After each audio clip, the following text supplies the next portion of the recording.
আজ আমরা চলেছি নুসাদুয়া তানাদেওয়াতে। এই হোটেলটা বেশ সুন্দর দেখতে। আজকে এটা রুম ট্যুর দেবো তোমাদের।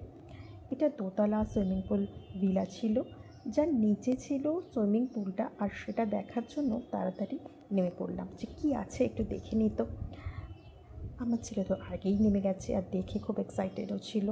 এখানে বসার জায়গা ছিল, আর পাশে ছিল সুইমিং পুলটা, যেখানে জলটা একটু আগেই ওরা চালিয়েছে, পরিষ্কার ছিল। আমার বেশ ভালোই লাগছিল। এরপর চলো দেখিনি, ওরা আমাদের জন্য একটা ওয়েলকাম নোট দিয়েছিল, যেটা পড়ে আমার বেশ ভালো লাগলো। এরপর আমি রুমটা দেখিয়ে দিই চলো।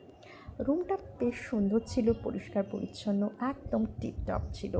ওয়ার্ক স্টেশন ছিল, মিরর এরিয়া ছিল যেখানে সাজুগুজু করবো আমি। একটা সোফা ছিল যেখানে বসে আমার ছেলে টিভি দেখেছে মন ভরে, গান শুনেছে। তারপরে বেশ ভালোই লাগছিল। নিচে একটা শাওয়ার প্যানেল ছিল, পাশে সোফাতে বসে আড্ডা মারার পর্যাপ্ত জায়গা ছিল। আর এই সুইমিং পুলটাও আমার বেশ ভালো লাগছিল। চলো এবার বাথরুমটা দেখি। বাথরুমটা ছিল পরিষ্কার পরিচ্ছন্ন, আর যা যা আমাদের রিকোয়ারমেন্ট সেগুলো সবই এখানে ছিল।